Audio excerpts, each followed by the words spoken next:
Vamos lá. Tem a pergunta aqui do Lucas mesmo. Ele perguntou como que é criar um filho com hábitos de leitura?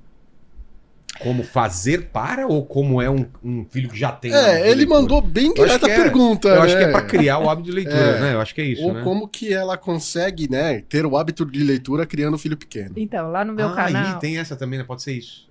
Então, no meu canal eu fiz um videozinho, né? Eu quero começar a fazer uma sériezinha de recomendações, né? Porque tem muitas mães que assistem também. Tem muita gente que cresceu comigo no canal e, enfim, tem filho pequeno. Então, eu comecei a fazer uns vídeos de recomendação de livros infantis. E aí, no primeiro vídeo, eu mostrei a câmera de segurança da babá eletrônica, na verdade, do quartinho do neném. E aí, mostrei a gente lendo, né? O livrinho, um momentozinho. Então, assim, ele é todo empolgadinho. Ele deita no meu colo pra ver as figuras. Aí, ele levanta, fica empolgado, fica só me ouvindo. Quando termina, eu sempre entrego o livro na mão dele. Pra ele folhear? Pra ele folhear.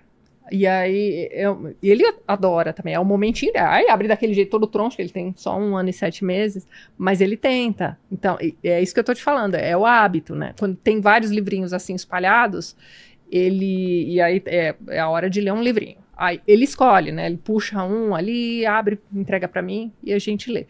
Mas é aquilo, desde pequenininho, talvez eu possa dizer que desde o ventre, né, ele já me ouve ler. Porque eu gosto de ler em voz alta também. Sério? Principalmente quando eu tô começando a ficar sonolenta e eu quero ou terminar o capítulo, porque tem uma regra, eu não paro o livro antes de terminar o capítulo. Então, para eu voltar a ter atenção, essa é uma dica boa também. Você lê em voz alta? Eu começo a ler em voz alta, aí eu retomo aquela atenção e aí eu volto para a leitura.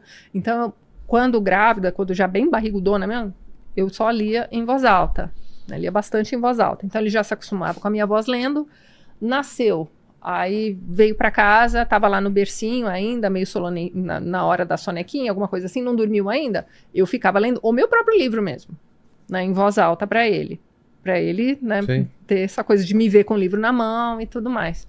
Então foi assim. E aí quando ele começou a tomar banho na banheirinha, aí tem aqueles, né, livrinho de borracha que você dá pra criança. Tem 1000 coisas que dá pra você ir fazendo aos poucos, né? Então, não tenho tempo de ler. Cara, pega o livro que você tá lendo mesmo e leia pro seu filho, fazendo as vozinhas, sabe? Vozinha aqui, olha, esse personagem aqui agora fez tal coisa. Então eu sempre fiz isso. E aí na hora de sentar com o livrinho dele na mão, né, é sempre um momento gostoso. Então, por enquanto, está sendo assim. Vai funcionar? Não sei, não tem como saber, mas eu imagino que sim. Por enquanto, é o que eu estou fazendo.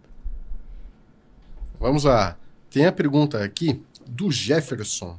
Ele mandou assim, ó. Salve, Vilela e Tati. Falem um pouco dos livros de Dan Brown. O quanto vocês recomendam? Tô lendo o novo dele. Você já leu o novo?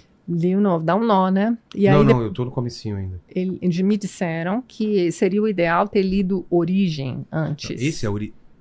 Não, eu li o anterior, eu li. Esse é Origem? Vê qual que é o último dele, eu tô confundindo agora a Origem. A Origem é o último. Hã? O último se passa em prata, né? Então, mas qual é o nome, você lembra? Vê aí o último. É o último símbolo, o último... Ah, tá, então a Origem é o penúltimo, esse eu li. E eu tô agora no último. Porque são os mesmos personagens, uma coisa... É a mesma namorada, então parece que... Aqui tá falando que o último é o Segredo Final. Segredo final, símbolo final. É porque ele tem alguma coisa... E o outro deve ser sobre o final de tudo, talvez. Como literatura de entretenimento, eu acho muito bom. Virador de página, né? Então, desde o... qual que era? Código da Vinci. Código da Vinci. Porque o principal não é nem assim a trama em si, mas o que eu gostei do Código da Vinci é mais aquela questão histórica, né? Aqueles quadros que eles descrevem, os lugares pelos quais eles passam, os locais turísticos, históricos. Tem sempre uma questão de história com H maiúscula que é desenvolvida nesses livros. Eu sempre acho isso muito interessante. Às vezes é só a história da arte, às vezes é a história do local mesmo. Eu acho assim, essas pitadas que ele vai colocando sempre acabam... Né? Você acaba aprendendo alguma coisa lendo um livro do Dan Brown. Nunca é um entretenimento raso, assim, leu, acabou. Você sempre fica com alguma coisa na cabeça. Você sempre sai atrás de uma informação extra. Eu acho legal. Principalmente para quem está criando hábito. Porque você vai ler, Código da Vinci assim, Fala, ô Romer. A Laís Maia perguntou: minha filha tem 4 anos e ama livros. E já leio livros maiores para ela. Estamos lendo Stuart Little. Indica livros parecidos para a leitura em voz alta, por favor. Stuart Little. Eu lembro do desenho, mas eu nunca vi os livros. Mas eu imagino que sejam, né? Imagens já com algum texto um pouco maior, né? Ai, que difícil indicar assim para 4 anos de idade. Olha, o Zezé gosta muito de livros de uma coleção chamada Gildo, que eu não sei como é que é. Eu tinha que ver como são as páginas desse livro para poder indicar alguma coisa assim. O Gildo, assim, você tem mais da metade da página a figura e o texto em cima. É um elefantinho. Então tem uma coleção.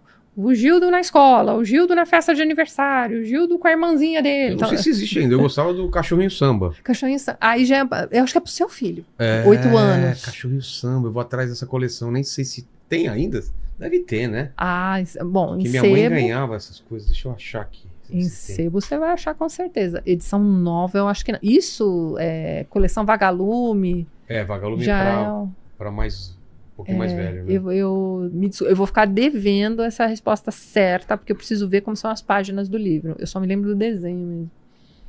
O Arleson, ele mandou aqui, ó. Tati, já leu algo do Brandon Sanderson? Eu li Mistborn dele. Tem algo de outro autor de ficção, fantasia recente que me recomenda? Eu li isso daí também. Aí vou ficar devendo para você também. Do Brandon Sanderson, eu acabei comprando os livros, mas desisti da série, né? A continuação da Roda do Tempo, né? O Jordan... Esqueci o nome do autor. Bom, o autor da Roda do Tempo falece e ele toma conta. Mas eu ainda não cheguei a ler. Meu marido tem algumas coleções dele também. Esse Mistborn, acho que tá zanzando lá em casa também. Você já leu? Gostou? É legal, né? Ele chama de magia pesada, sei lá, magia hard magic, que não, o dele é hard, que ele explica realmente como funciona a magia, todo o mecanismo e como que é o funcionamento, né, de dobrar os metais lá e tal. E o J.J. Martin seria soft, né, porque existe a magia, mas ninguém sabe exatamente como funciona, você não sabe as regras, né. Eles até brigaram esses dias aí eles foram convidados para dar uma palestra, alguma coisa, e o DJ Martin deu umas cutucadas nele, assim, sobre isso. Eita! Foi meio... Mas tem uns autores desses de fantasia que estão surgindo agora por aqui também. Aquele Abercrombie. Não sei. Sabe?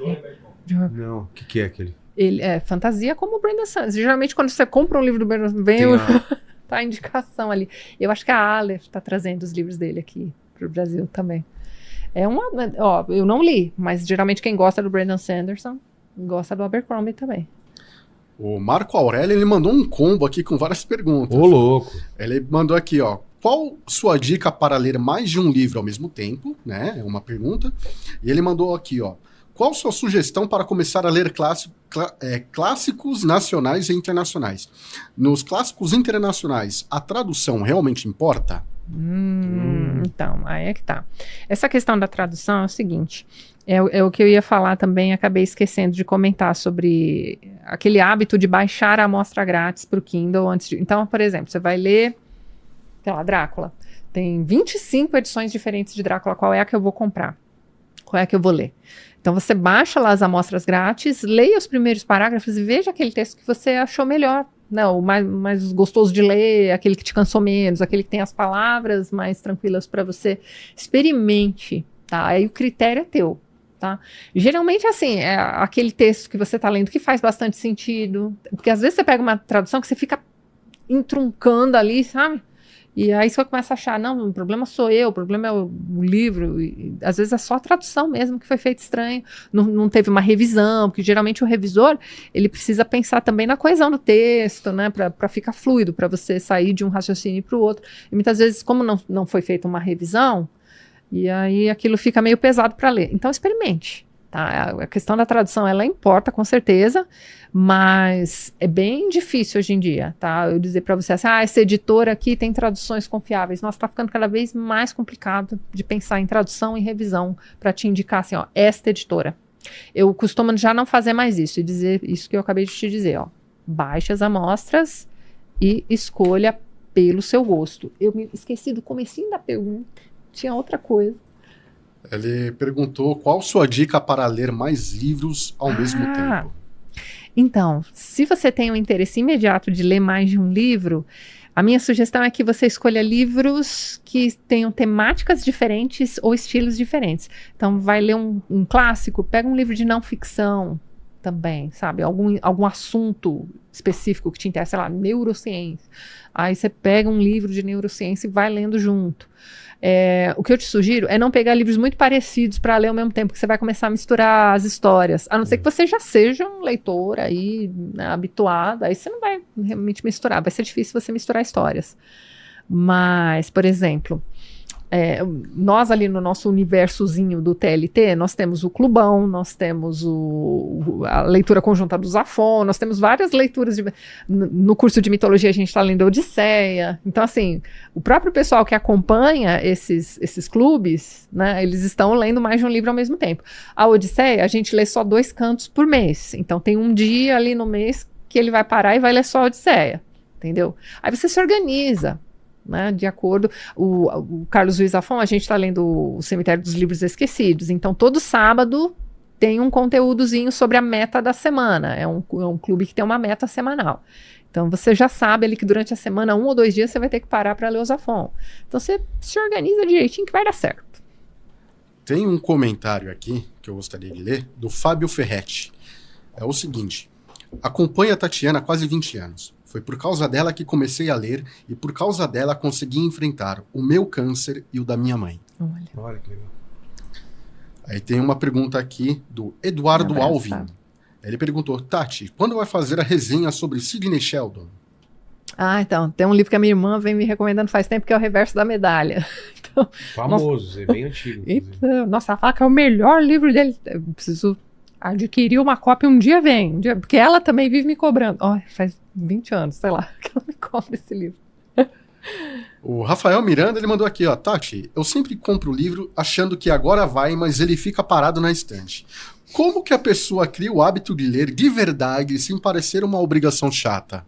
Então, aí é aquilo que a gente estava conversando no início, né? Começa separando um horáriozinho, não precisa nem ser todo dia, tá? Porque acho que vai ter dias na sua semana aí que você ou trabalha mais, ou demora mais para chegar em casa, vai ter sempre, assim, esses dias em que é complicado quando a gente fala assim, não tenho tempo para ler, mas tenho tempo para fazer tantas outras coisas, né? Mas tem gente que realmente não consegue se organizar para sobrar esse tempinho. Chega em casa morto, toma banho e dorme, sabe? Então, assim, qual é esse horáriozinho que você poderia encaixar a leitura? Só você pode dizer, né? Qual que é o seu tempo de nada? É durante o almoço? Você tem um horário, 1 hora de almoço.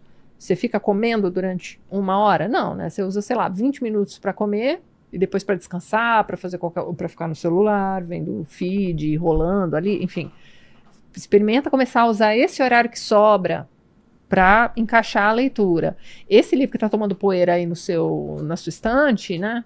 É um livro que você pode começar a pensar assim, não, vou ler um capítulozinho por dia, né? Ou 5 páginas por dia. Não coloque metas muito longe. Tipo, é um livro de 1000, vou ler Guerra e Paz. Quero ler Guerra e Paz, mas, sei lá, acho que vai ser muito difícil. Aí a pessoa começa a dispersar. Então, quebra esse livro que você tem tanta vontade de ler, mas começa com metas pequenas. Porque aí o que acontece? Se nessas 5 páginas que você se propôs a ler hoje, o livro te pegar, você vai querer ler a 6ª página, a 7ª página, entendeu? E aí, aos pouquinhos, você vai aumentando. E a velocidade de leitura, ela não é tão importante. O pessoal acha que em meia hora eu quero ler 100 páginas. Não dá. Acho que nem Humberto Eco conseguiu isso daí. Então, você pensa... Porque ele lia rápido, ele falava? Eu acho que ele lia 50 páginas em meia hora, uma coisa assim, né? Tem algum livro dele que ele faz esse comentário, mas a gente não sabe também se ele estava exagerando. Enfim, não dá para saber. Tem livros e livros, né? Tem livro que demora mais, tem livro que é mais rápido. Então, exatamente. Biografia eu leio muito rápido. Eu gosto também. De ficção eu demoro mais mesmo. Então, porque às vezes tem que fechar o livro e ficar um tempo pensando. Livro de conto, às vezes você não consegue engatar um conto no outro, né? Com certeza. Você lê um conto, tem que ficar parado, pensando, aí você vai em outro. Tem dificuldade, às vezes, quando são contos muito pesados, assim.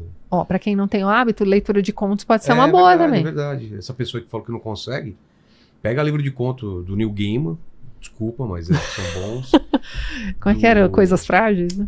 Do carinha do Matéria Escura lá e do Ah, esqueci o nome dele. Vê aí, todos os livros dele que eu li são muito bons. Aquele Recursão é bom também. Recursão, Bateria Escura, o outro Upgrade é bom. Ah, esse não li. É o mais novo dele. Não é tão bom quanto os outros, mas é bom. É ficção científica também. É. E o livro de contos dele é muito bom. É do Blake Crouch. É. Black Crouch. Aliás, as séries tem que ver, é muito boa. Da Matéria Escura? Nossa, Ih, é boa aí, ó. demais. Ela expande o livro, assim. Ela vai pra um... Ô, não deixa o Klaus ficar passando atrás, ele é muito grande, cara. Aí vê um cara passando aí, distrai a uma gente. sombra gigante. Uma assombração. Manda. A Renata Barcelos, ela perguntou se você tem o hábito de reler livros e se tem algum livro que você releu depois de muito tempo que percebeu que entendeu ele de um jeito totalmente diferente. Ah, tem um escritor americano chamado Cormac. Eu releio livros, eu gosto de reler. Principalmente assim, os meus favoritos, sempre que sobra um tempinho, eu pego pra reler. E aí eu acabo refazendo o vídeo, se tem no canal e tudo mais. Tem um escritor americano chamado Cormac McCarthy. Ele tem um livro chamado A Estrada, que virou Nossa. filme também, com É um Viggo livro mais Mortensen. triste que eu já vi na minha vida, eu não gosto nem de lembrar. É um Se livro. você tá mal, não lê esse livro, Não. que você vai ficar deprê. Não leio esse livro. Então, eu li O esse filme livro. também é deprê. O filme também é pesadíssimo. É o cara com o carrinho de supermercado e o filho, né? Então, No Fim do Mundo, é um Sem filme, esperança nenhuma. uma história pós-apocalíptica. O livro é só o filho e o homem. E ele vai encontrando algumas pessoas pelo caminho e eles precisam chegar a um lugar X. E ele fica o pai fica o tempo todo dizendo assim pro filho: não, nós vamos conseguir chegar lá e vai dar tudo certo, porque nós estamos carregando o fogo. Aí você fica com isso na cabeça. Acho que no filme nem tem isso, esse negócio de nós carregamos o fogo. E aí eu li da primeira vez, só que eu li bastante rápido. Eu lembro de ter lido em um dia, porque eu tenho esse negócio que quando tem criança na história e a criança tá passando por dificuldades, eu quero ler até a criança ficar bem, sabe assim? Aí depois eu largo, eu continuo lendo no dia seguinte. Aconteceu com David Copperfield, com diversos outros. E esse livro eu comecei assim, não, essa criança, pelo amor de Deus, ela tem que ficar bem em algum momento. Chega o final do livro, né, e aí é só no final do livro que você tem assim, um resquício de esperança para a criança. A história é pesadíssima. Enfim, li esse livro correndo dessa forma, há 10 anos, acabei relendo, e aí eu percebi que existe muita... Porque o que acontece nesse meio tempo também? Eu fiz um projeto literário de leitura da Bíblia e me tornei cristã também nesses últimos 3 anos, porque eu acho que na última vez que a gente conversou eu cheguei a comentar que eu era ateia. É. Não sou mais, já me converti, já tá tudo certo. Então, e aí, por fazer essa leitura da Bíblia e tudo mais, eu comecei a enxergar na Estrada do Cormac McCarthy a questão do Pai, do Filho e do Espírito Santo, Sério? que tá ali no livro inteirinho. Tem uns diálogos que ele não te diz quem está falando. Aí você começa a pensar assim, pai, filho. Mas se você prestar atenção, tem uma terceira voz ali. Aí você fica assim, ué, mas quem é que tá falando com eles se eles estão sozinhos na estrada? E ele tá fazendo parte da conversa. É porque é o Pai, Filho e Espírito Santo. Então você tem ali uma história, né, pós-apocalíptica e você tem isso tudo misturado também como se fosse um reconto da paixão ali e eles carregam o fogo. O que é esse fogo que eles estão carregando?